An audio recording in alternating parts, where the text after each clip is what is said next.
All right, greetings everyone and welcome to the 2021 presentation of the Borelli Award. I am pleased, my name is Michelle Sabick. I am the past president of the American Society of Biomechanics, and I am pleased to be here to help moderate this session, which I expect is going to be really fantastic. So I wanted to just briefly, while everybody is joining, give a little bit of an overview of the Borelli Award, what it is, and then of course, introduce our very distinguished speaker for today. So the Borelli Award itself is the most prestigious award that is given by the American Society of Biomechanics, and it was designed to help recognize outstanding career accomplishment. It's given every year to an investigator who has conducted exemplary research in any of the 5 primary areas of biomechanics that are outlined in ASB's bylaws. The award is named after Giovanni Borelli, who was a mid-17th century professor who is considered to be the father, or at least one of the fathers of modern biomechanics. And the award is selected based on, we request every year nominations, and then from those nominations, an award is selected based on the originality, the quality, and the depth of research. And then it's, of course, needs to be research that's very relevant to biomechanics. In terms of the nuts and bolts, the award consists of an engraved plaque and a check of $1,500. But obviously, because this is the most prestigious award given by the American Society of Biomechanics, I think that those details are important, but the most important is actually this piece of the presentation. So with that, I would love to introduce our distinguished speaker for today, Dr. Glenn Fleisig. Many of you that have had any interest in or have dabbled in baseball biomechanics know this name, right? There is no way, and I can say as someone who has dabbled in baseball biomechanics research myself, nearly every study that we do in baseball biomechanics in some way builds on Dr. Fleisig's work. Dr. Fleisig is a fellow of the American Society of Biomechanics, and he serves as the research director of the American Sports Medicine Institute, where he has worked since it opened in 1987. That should be an award for that, for longevity, if nothing else. He's also an adjunct professor at the University of Alabama at Birmingham, and he serves as the injury research advisor for Major League Baseball, as well as serving on several other boards in a variety of capacities. As I mentioned before, Dr. Fleisig is by far the world's leading researcher in baseball biomechanics. According to his nominator, his story, and the story of the American Sports Medicine Institute, or ASMI for short, is it's a story of outstanding vision and foresight, because it's a model for today's expansion of sports science and sports medicine into commercial enterprises. ASMI has been a pioneer in combining modern biomechanics research techniques with sports medicine to focus on helping athletes. And of course, Dr. Fleisig has been instrumental in that. Dr. Fleisig's work focuses on improving athletic performance, reducing the incidence of injury in athletes, and focuses on recovery and rehabilitation in situations where injuries do unfortunately occur. Today, many sports organizations employ biomechanists, which is a relatively new development, and Dr. Fleisig and his team's work have been largely responsible for that particular development. While Dr. Fleisig has been a leading researcher and a model of how to do sports biomechanics research, he's nationally and internationally respected researcher with about 200 peer-reviewed publications, hundreds of scientific and medical presentations around the world. I think there are 2 aspects of his career that I would really like to highlight and that I think are actually more impressive than the number counts. So the first is his significant impact on the field of biomechanics, and specifically baseball biomechanics research, through mentorship of students and other trainees. Although ASMI isn't a traditional university setting, Dr. Fleisig has developed a huge number of scientists in his lab over the years, and those people have gone on to conduct quality research and expand the world of baseball biomechanics and biomechanics more broadly, and I think that's an amazing contribution. The other way that Dr. Fleisig and his work have had impact is on influencing sports and clinical practice in what we might call the real world instead of in the scientific literature, through his advisory and chair roles for Major League Baseball, USA Baseball, Little League Baseball, and some commercial entities. Dr. Fleisig's work has influenced the safety and performance of athletes from youth to professional levels. His nominator explained that particular impact this way. Dr. Fleisig's work has led all levels of amateur baseball to enact pitch limit rules based on his biomechanical, epidemiologic, and clinical research. His work in baseball is changing the way teams monitor and train their players before, during, and after the season. Major League Baseball teams have embraced his studies' biomechanical findings and implications, as evidenced by the number of teams that have recently hired biomechanists to their full-time staff. Additionally, professional and collegiate teams are installing 3D motion capture systems in their facilities to emulate the quality and depth of Dr. Fleisig's research in order to directly apply to their own athletes. Many of us only dream of having our research findings improve safety and efficacy for millions of people. So this is an outstanding accomplishment that I think we can all admire. So with that brief introduction, you're not here to listen to me, you're here to listen to our keynote speaker. I would love to turn the podium over to Dr. Fleisig to provide what I expect will be a very compelling presentation. I'm pleased to introduce 2021 ASB Borelli Award winner, Dr. Glenn Fleisig. Thanks, Michelle. Let me share my screen here. And while Dr. Fleisig is taking over the control of the podium here, I would like to just provide a little bit of housekeeping. So as we're going through the presentation, please feel free to enter your questions into the chat, and I will be helping moderate a Q&A session at the end of the presentation with whatever remaining time we have after the formal presentation. So thank you, Dr. Fleisig. Thank you, Dr. Sabek. Michelle, can you see and hear my screen okay? Yes. Okay. I guess you can't hear my screen, but you can see me. Okay. All right. All right. Anyway, thanks. This is a great honor. And I want to talk about that this is our moment in sports biomechanics, and sports biomechanics is now in play. And again, I want to say it's quite an honor to be doing the Borelli presentation. I think I'm the 38th 38th award recipient, but I'm only the 4th person in sports biomechanics. And I believe the first person wearing shorts and socks or barefooted, as opposed to other people if we were in person. I miss everybody being in person, and I look forward to the next time we could be together, but let's make the best out of this. Anyway, this is our moment in sports biomechanics. And I'm going to present a little about what's happening in sports biomechanics in the past, present, and future. Talk about the past a little, but I'm really excited about the present and the future. So I'm going to try to focus on that. But going back to my story, Michelle was talking a little about me. I grew up loving baseball and other sports, as a lot of us did.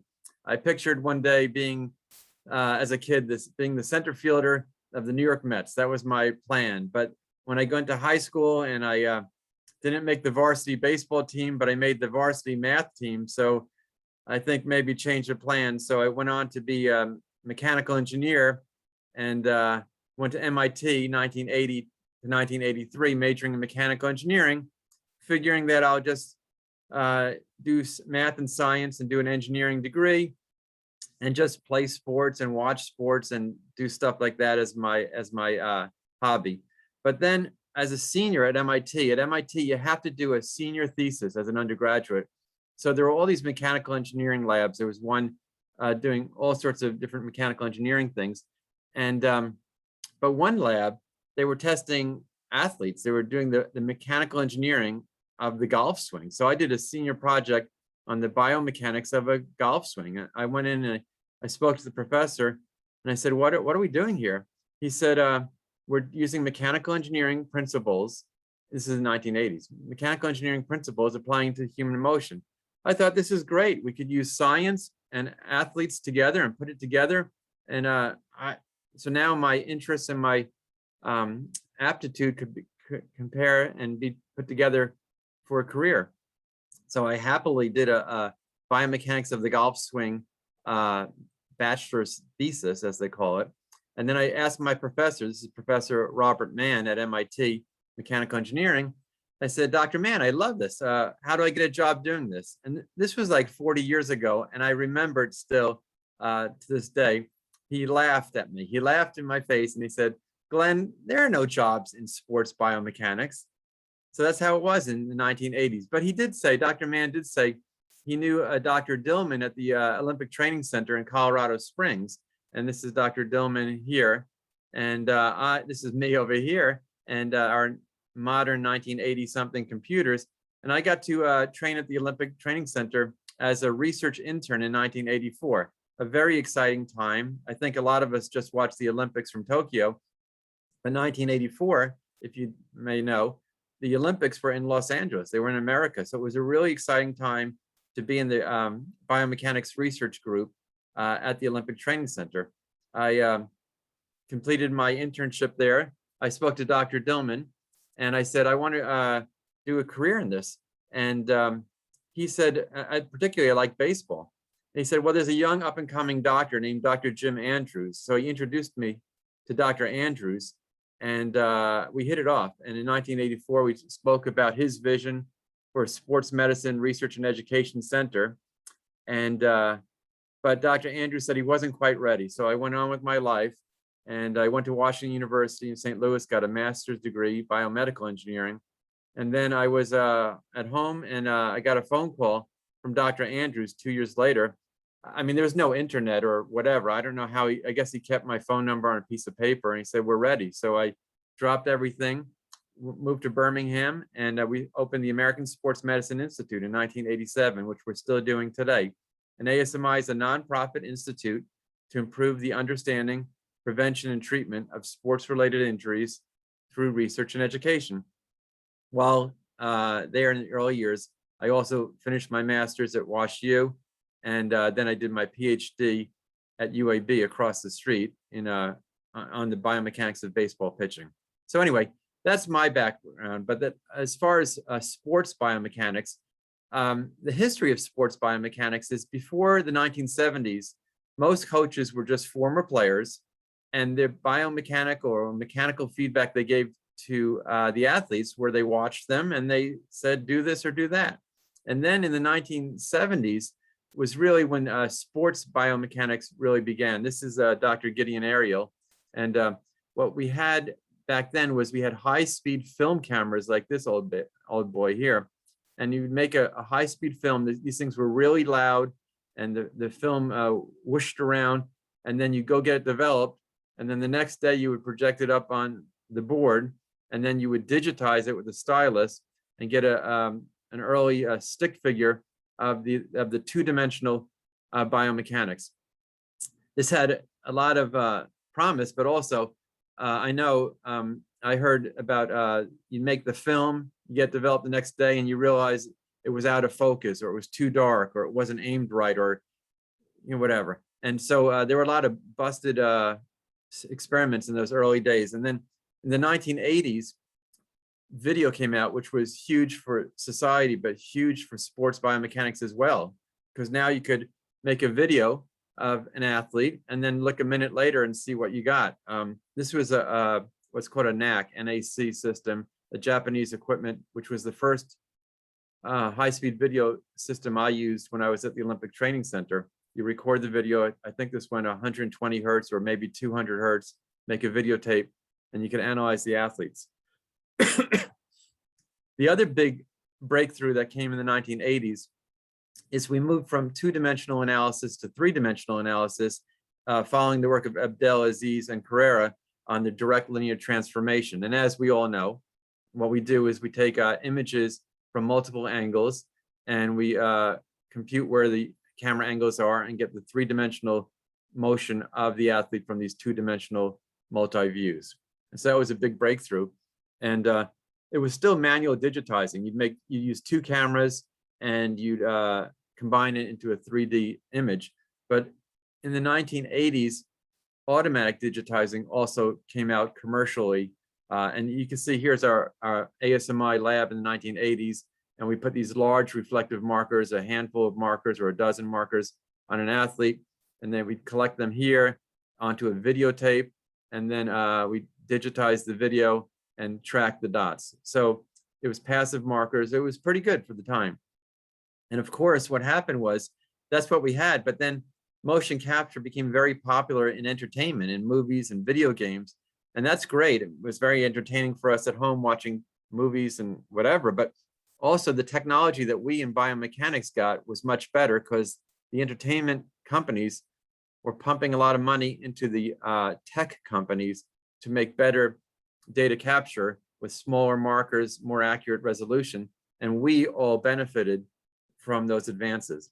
So again, what happened was up into the 1970s or 80s, biomechanics was a simple qualitative assessment by coaches and players, but the feedback, simple qualitative assessment by coaches and given directly to players.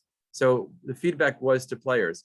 I feel like during my career, most of what's happened in sports biomechanics is that it's been a much more accurate quantification, three-dimensional quantification, but really the customer for the most part has been us, biomechanists and scientists.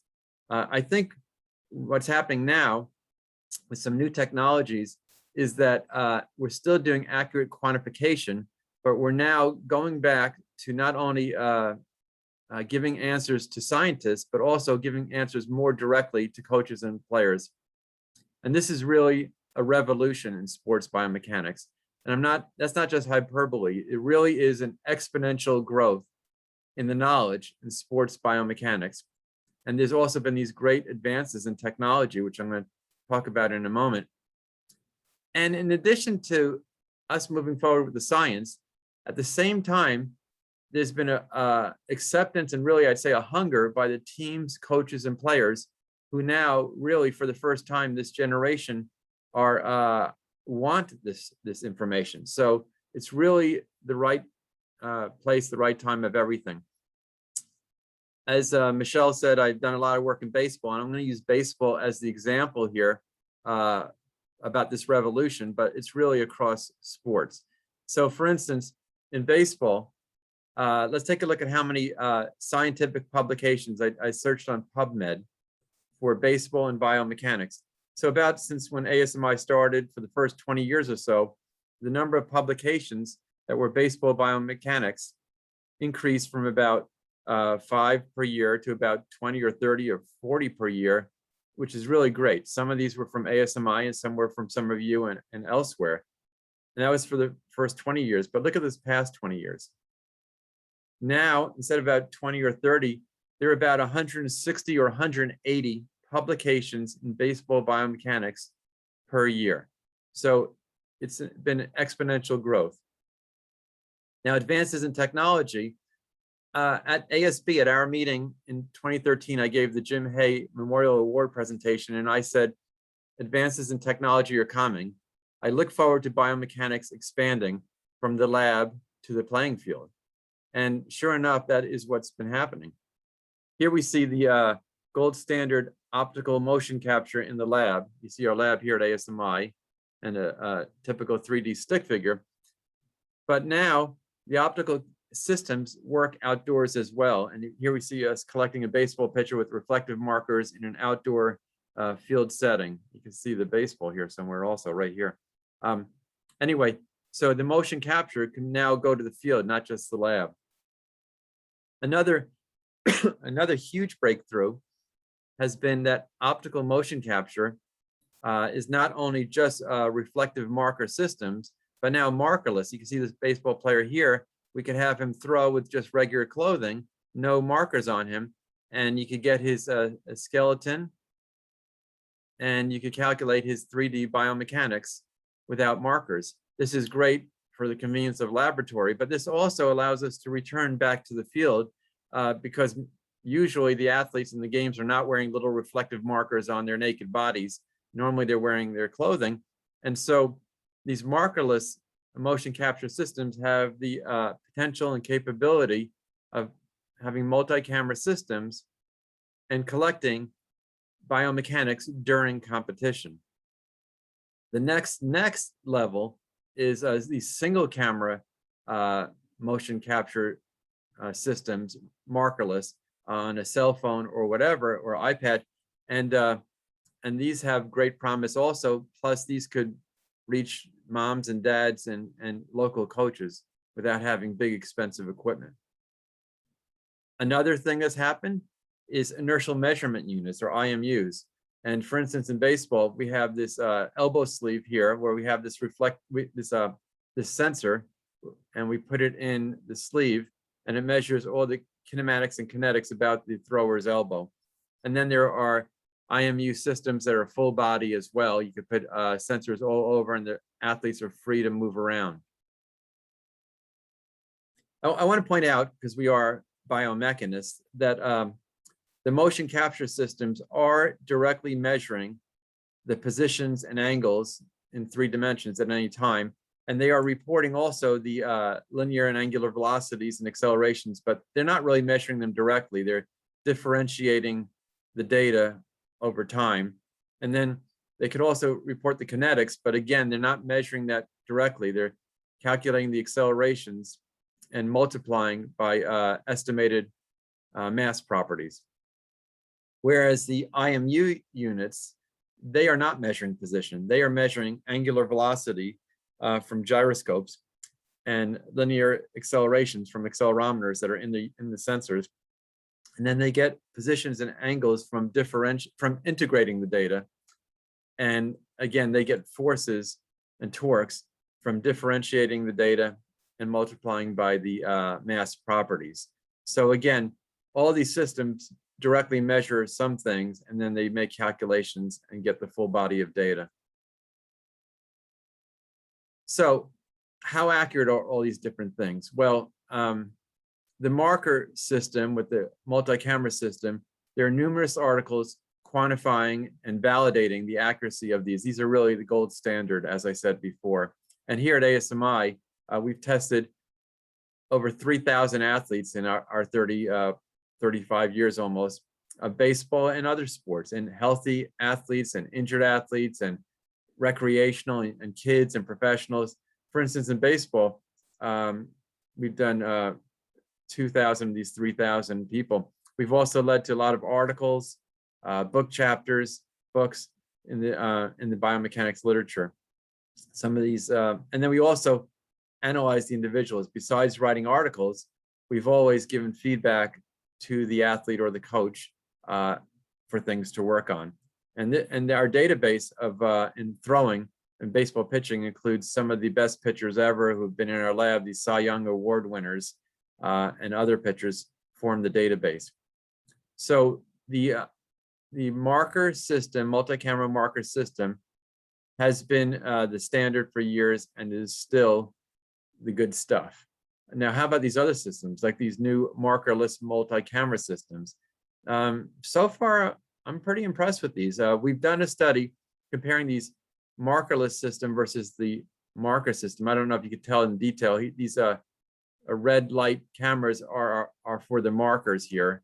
And we have these markerless cameras hanging over here. And they are just recording the athlete and making his rendition without markers. And we're doing a side-by-side study at ASMI. And in fact, I'm presenting this next month at the International Society of Biomechanics in Sports.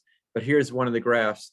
This is elbow flexion versus time for one pitcher. His multiple trials simultaneously collected with the 2 systems. And you can see his elbow flexion versus time pretty much shows a consistency. And it also shows a similar pattern between the marker and markerless system, although the exact magnitude is not the same. But again, I'm very encouraged about the markerless multi-camera systems. Now, how about the single camera system? Well, again, most of what we've done up to now in sports biomechanics is multi-camera systems using direct linear transformation or mathematics like that to get the 3D data for a person. Now, single camera systems don't usually do that. They usually have a 2D view, one view, and they use a machine learning or a neural network, and they just watch athlete after athlete, and then they do these deep levels, and they try to see, I've seen pictures like this, this is what it means, and this is what his biomechanics are from that. So there's a huge learning curve for the systems in the single camera system.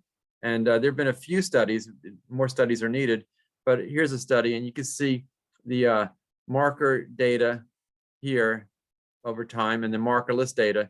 Here's a single camera markerless system versus the marker system, and you can see it's not quantifiably close. It's similar patterns, but there are noticeable differences in the three-dimensional kinematics. So I think there's a lot of work still needed on the single camera system. It's giving some value now, but we have to be very careful on the accuracy and understanding it.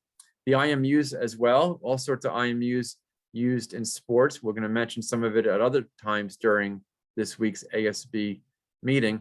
But here's a study by Kyle Bodie and his colleagues, and they checked out this IMU sensor for the elbow that I was talking about versus a marker system, and this is a bland Altman curve.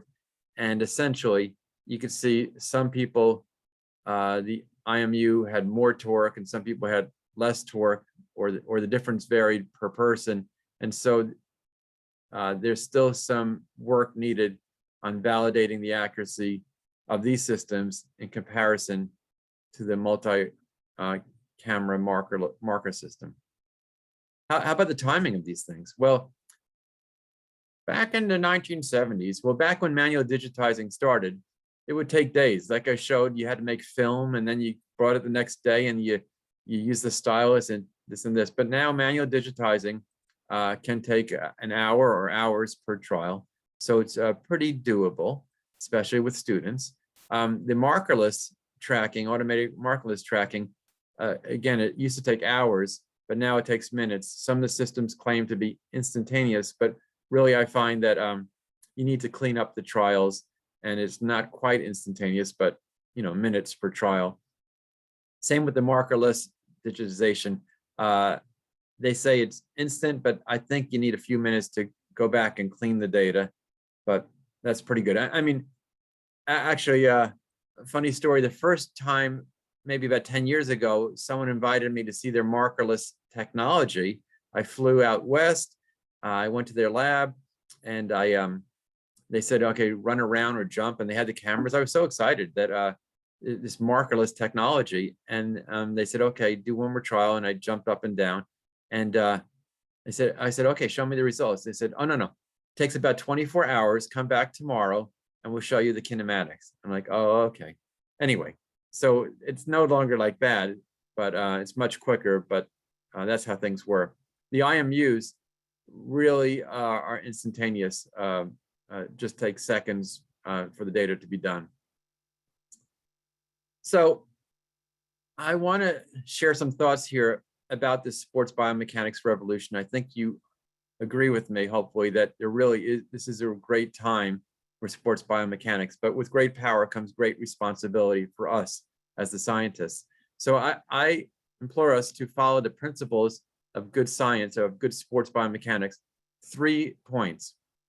Number one, let's study issues that are important, not just convenient. For instance, to say we're going to study this just because it's never been done is not a good enough reason. Or to say we're going to study it because I have the right equipment or the right type of athletes to do the study, that's not a good enough reason. It has to be that there's an issue, a problem, a question that's of practical and clinical importance.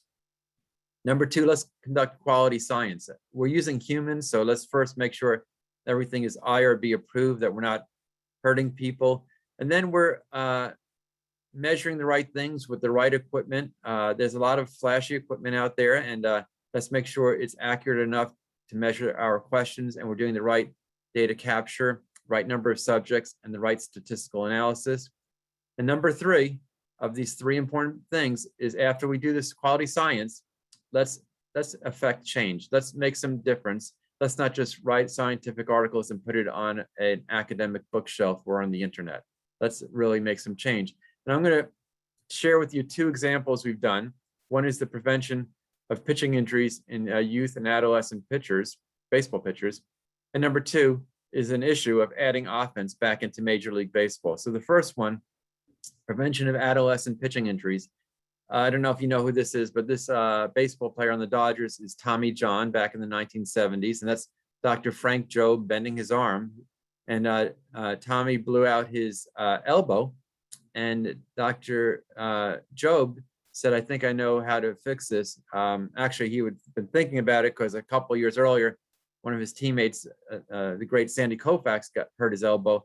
And then Dr. Job didn't know what to do. Sandy retired early, but he figured it out and he said, let's try this and let's do what's called an ulnar collateral ligament surgery. And he did it, and it was quite successful. And I've gotten to know Tommy John. This is me and Tommy a few years ago, and I checked his elbow to make sure everything's still good. But anyway, Tommy John was a famous professional baseball player, and in the early years, 70s and 80s, most of the surgeries were on the famous professional baseball players. But over time, the athletes have become younger and younger. And right now, as shown here, the most popular group to get this Tommy John surgery is high school age. And this is a problem. This is not good. So the hypothesis we studied biomechanically is that the force that curveballs create a lot of varus torque on the elbow, which will lead to a lot of elbow injuries, like the ulnar collateral ligament. And so a number of biomechanical studies have been conducted at ASMI and elsewhere over the years, comparing curveball biomechanics to fastball and other pitches. And there were significant differences in the torque on the elbow at the different ages between the fastball and the curveball. But the torque on the elbow was less than the torque with the fastball. So it was actually the opposite of what we were trying to prove. The curveball had the same or less torque than the fastball. We also did a study where we did across different levels, and we found the same thing, that as you get older, there's more torque on your elbow, but in general, the curveball had the same or less torque than the fastball. So we did a number of studies, and it did not prove what we were trying to prove, that the curveball is the kinetic cause of torque and injuries compared to other pitches. So then we regrouped, and talking to the people in different baseball authorities, we came up with the hypothesis that the amount of pitching was the biggest concern for who got hurt. And this makes sense. Kids are playing more year-round and specializing in one sport. So back in the 90s and early 2000s, we started writing some papers and doing some preliminary studies, trying to get to the issue about whether how much you pitch is a big issue for who gets hurt. And then I'm very proud of this study. In 2002, we followed 500 kids throughout the state of Alabama for a whole season. And we called them every week after their game. And we asked them, did you pitch? Did you throw curveballs? How many pitches did you throw? How many pitches exactly? And how does your elbow feel? And how does your shoulder feel? And then that study showed a correlation between amount of pitching and arm pain. We then did a retrospective study about the patients who have had elbow or shoulder surgery compared to baseball players who had not. And once again, we showed the ones who got hurt more often pitched more and also pitched when fatigued. And then this is probably the greatest study we've done, which was that 2002 data. We followed those kids every year for 10 years. We called them once a year for this year 2 through 10. And we said, are you still pitching? Did you still play baseball this year? How much did you play? And did you end up having an arm injury, like a surgery? And this prospective longitudinal study, all these studies together, scientifically showed that increased pitch count led to an increased risk of injury. So what happened was we were able to affect change through my committee work and working with others. And Little League Baseball changed from what it was when I was a kid. And it used to be you could pitch a certain number of innings per game, but Little League Baseball in 2007 changed their rules throughout the country and throughout the world. And now there's a pitch count per age of how many pitches you could throw based on science. And then Little League Baseball and USA Baseball partnered with Major League Baseball, and we made this really cool website, which is still out there. It's called pitchsmart.org, and it shows all sorts of guidelines. And most amateur baseball, from youth league to high school, to college nowadays uses pitch count limits that are based upon our science. The second example I want to share with you is adding offense back into Major League Baseball. Again, I love baseball, but me and everyone, it could be kind of boring if we just watch it and the game takes forever. And at the end, the score is 2-0. So in fact, back in the 1950s to 1968, offense had always been about 4 runs per game per team, but all of a sudden it started dropping to almost 3 runs per game.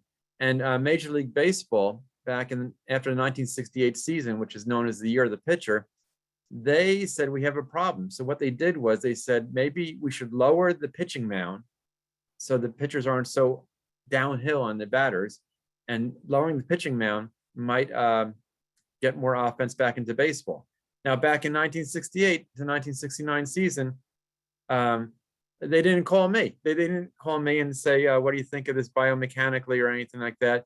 And that kind of hurt my feelings. I mean, they had a hypothesis that lowering the mound would lead to more offense. And I was available. I mean, I was playing Little League Baseball at the time. This is me on my Tappan, New York Little League Baseball team. And they didn't call me. They just decided to do it. Okay. So they did it, and it turned out that offense did go right up the first year. They lowered the mound, offense went up. And in fact, offense stayed back at the right level for many years. And then in the 1990s to 2000, offense started going up, and everyone was like, what's this about? But it turns out it was about steroids and performance enhancement drugs. And once baseball got a grip on that, unfortunately, offense has been going down again. So once again, Major League Baseball is considering let's lower the mound again, lower it even farther, because we don't like the trend it's going. Now, maybe I'm a little older, so they called me, and we did some studies with Major League Baseball.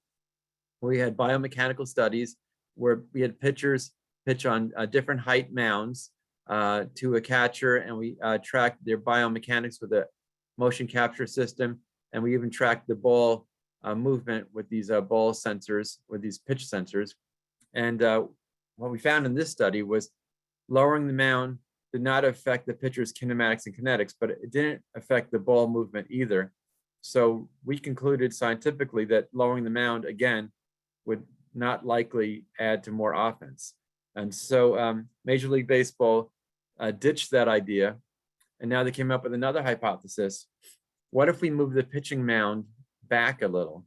Instead of moving it down, let's move it back a little. Would that lead to more offense?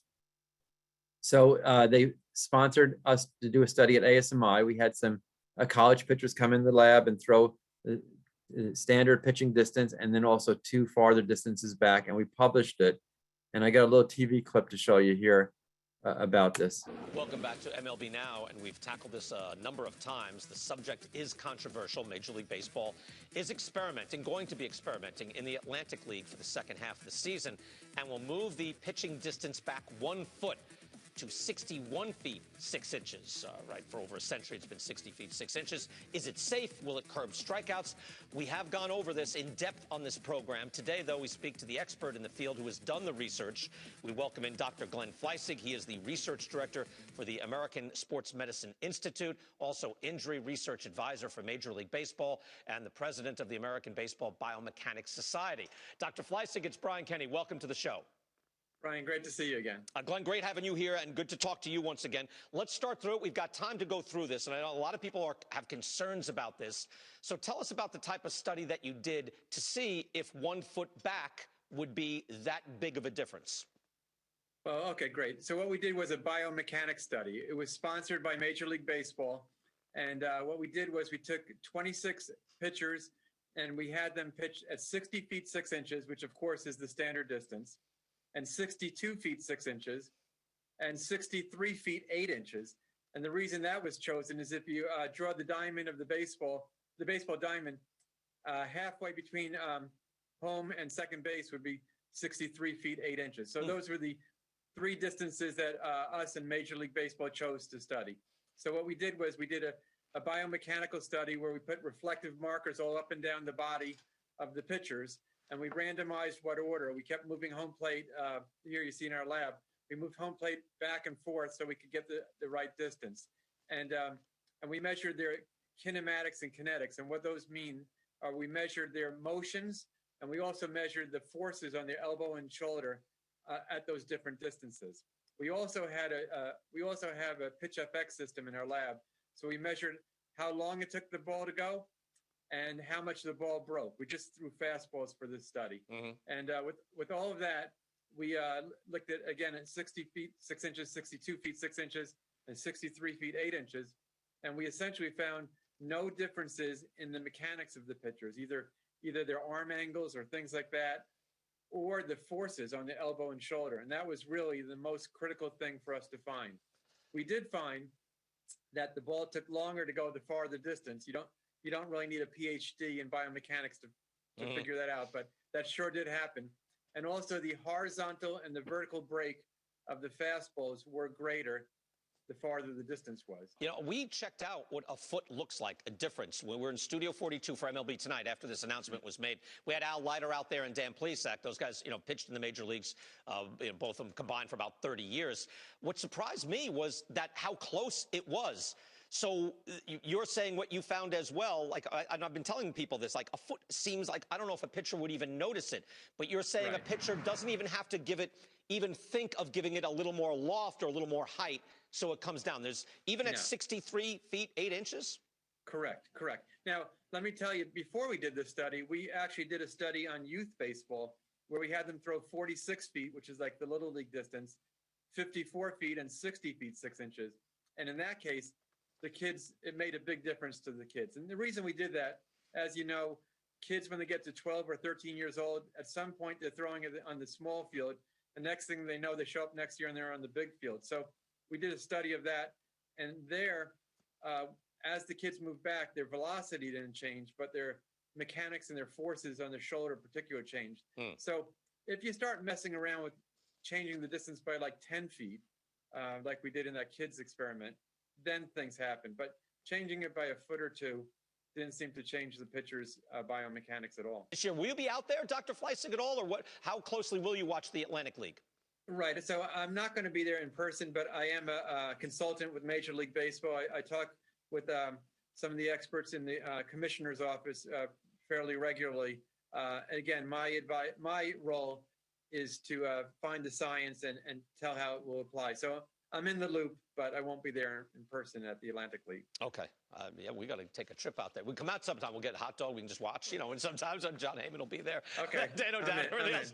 We do that. We can enjoy a game as well. And good information. I'm glad we had the time to really get into this because I know people are concerned. It sounds like, wait, you can't move the mound, even though they used to move the mound all the time. Dr. Fleisig, thank you so much. We'll do it again.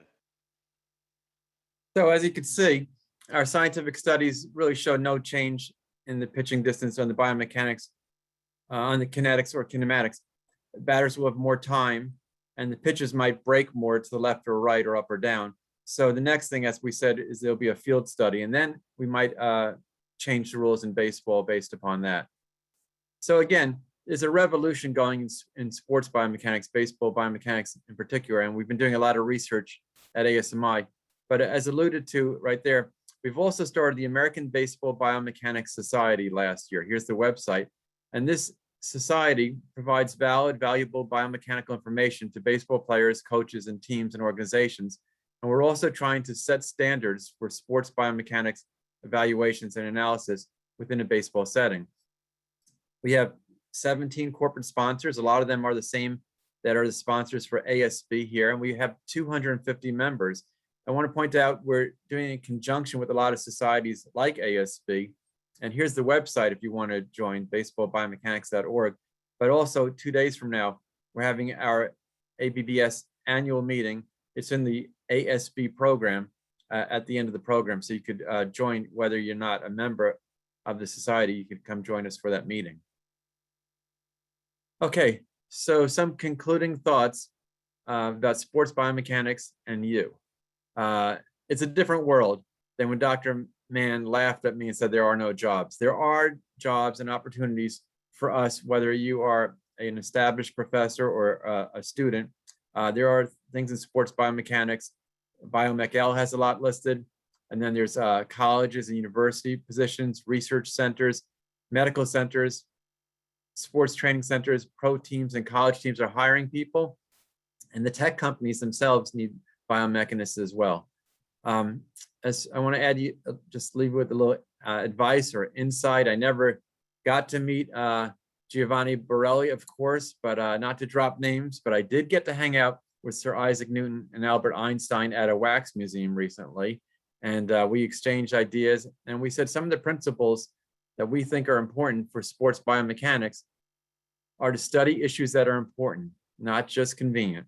Also conduct quality science, like I was saying before, and then take your science and affect change. They always have the expression that teamwork is important in sports, but teamwork is important in sports science as well.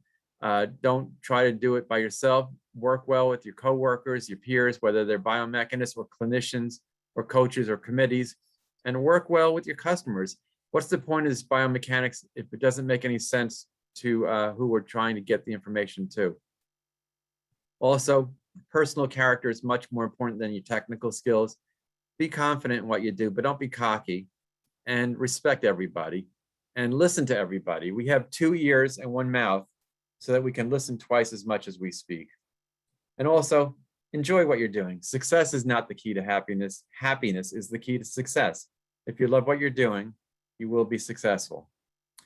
And speaking about teamwork, I want to thank Brittany, John, Megan, David, and Gretchen for helping me in putting together this presentation.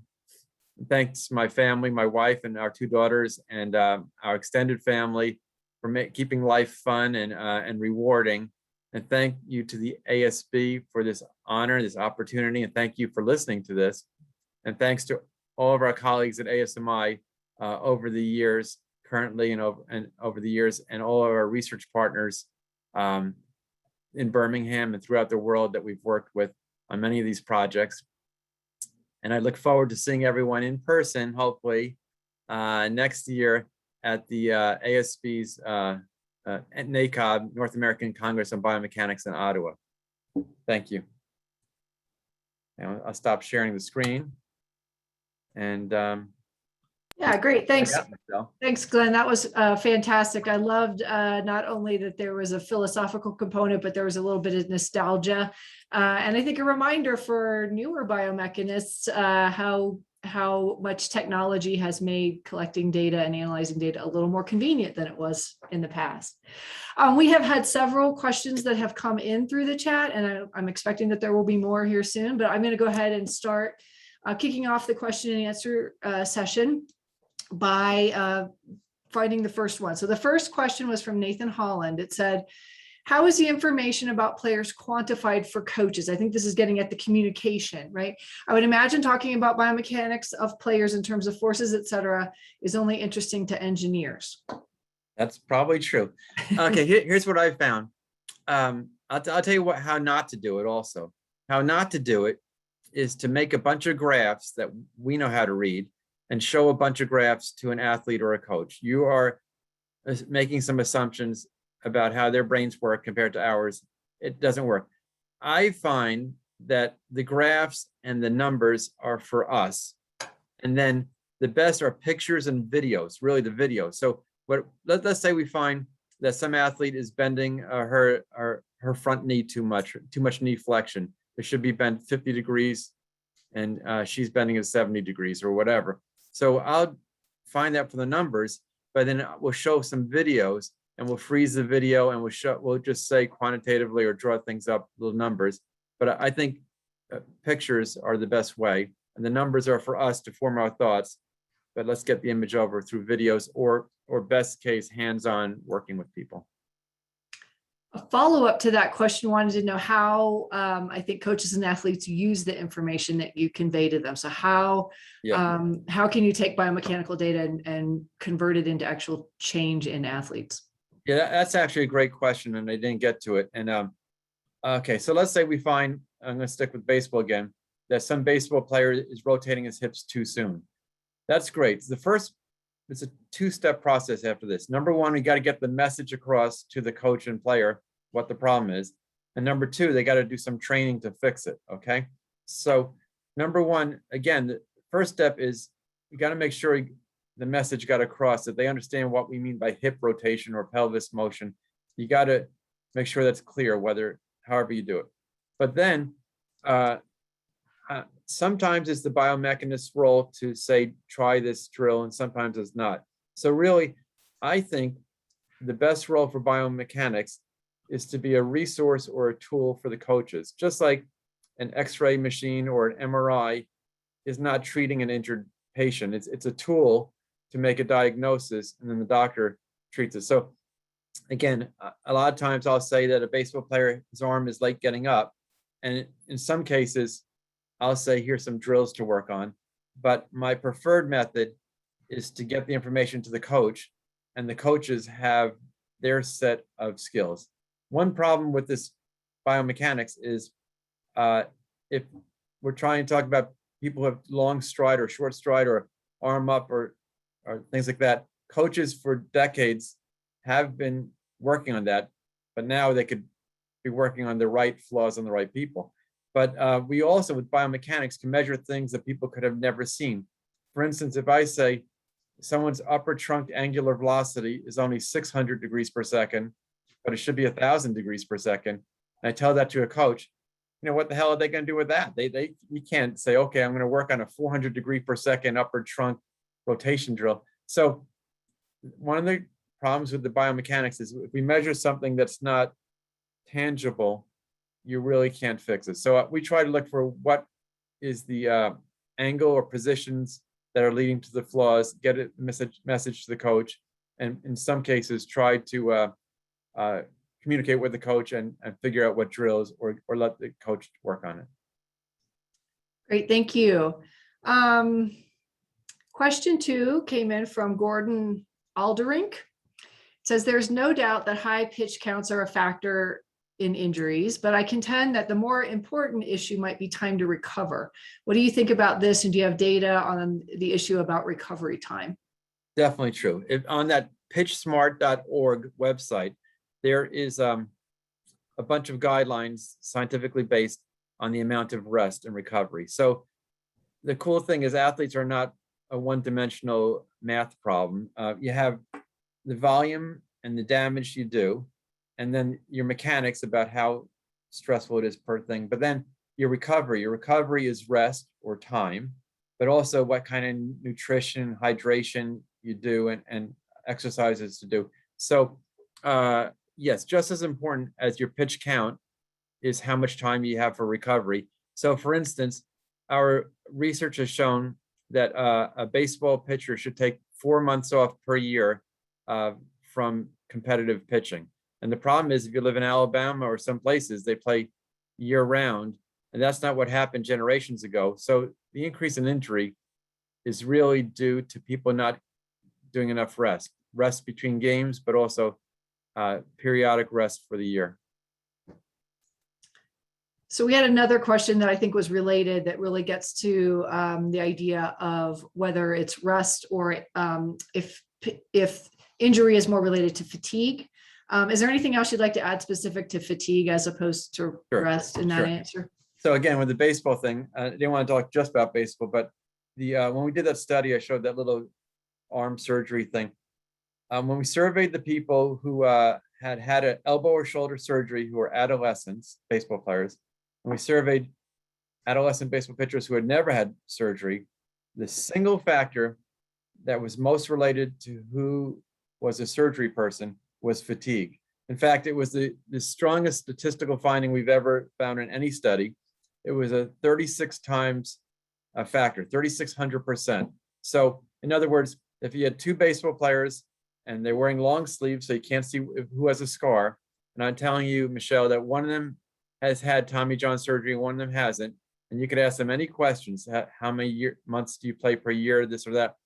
I would just ask one question: did you keep pitching when you were fatigued routinely? And the kid who says yes, and versus the kid who says no, I'll bet you 36-1 that the one who says he pitched when he was fatigued is the one with surgery. So that was the strongest finding we've ever found. And so again, as we know, from biomechanics, when you do sports, running, throwing, we can measure the stress on the body, but the fatigue is the feedback on the body to your brain that something's wrong, and it's a signal to tell your body to cool it, shut it down.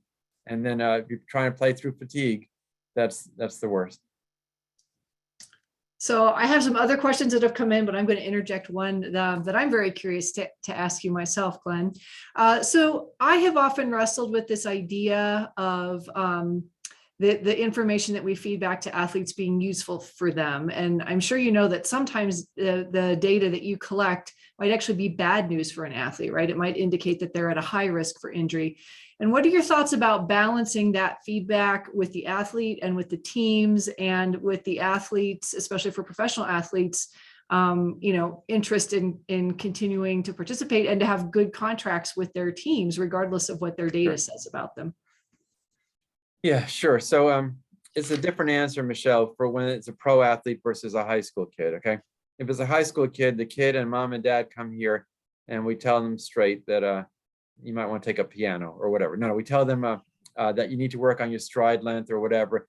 And we say, if the way you're doing it is too stressful in your arm and you're an injury waiting to happen, make this change.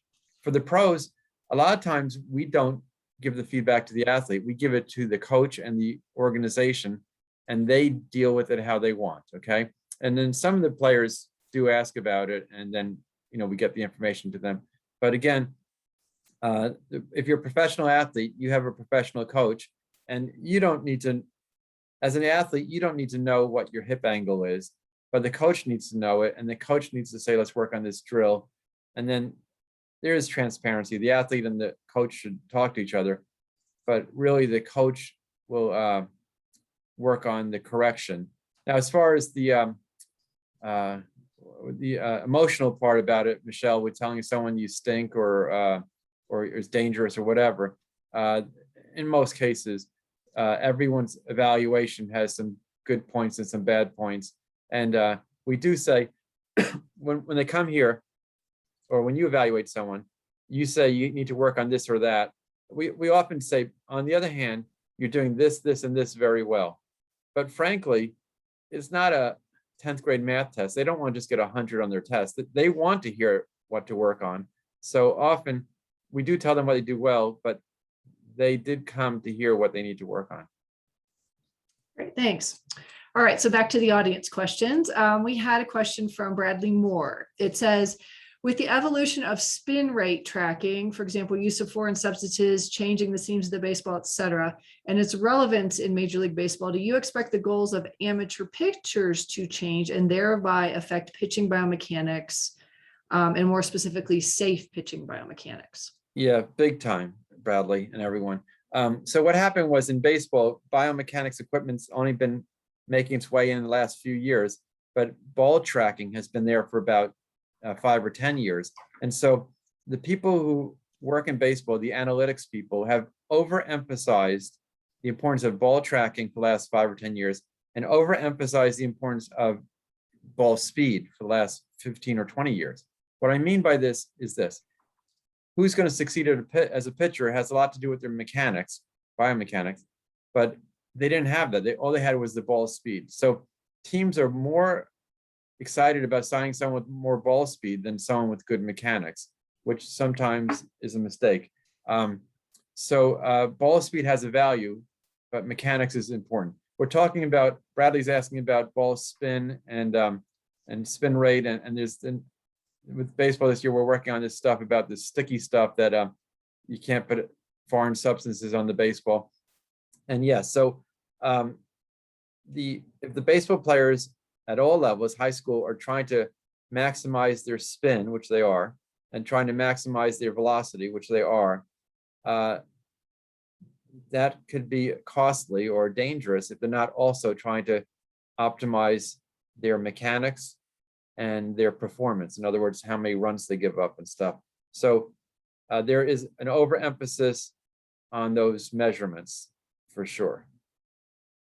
All right, well, unfortunately, we have just a few moments left, and I want to make sure that I officially, Glenn, congratulate you on being the 2021 recipient of the ASB Borelli Award. I would like to encourage everyone, the information has just come up in the chat, that this conversation can continue in a spatial chat room, S1 or the Borelli room. So many of you didn't get your questions answered by Dr. Fleisig here live, but you can move to the spatial chat. He'll be there momentarily and you can continue this conversation.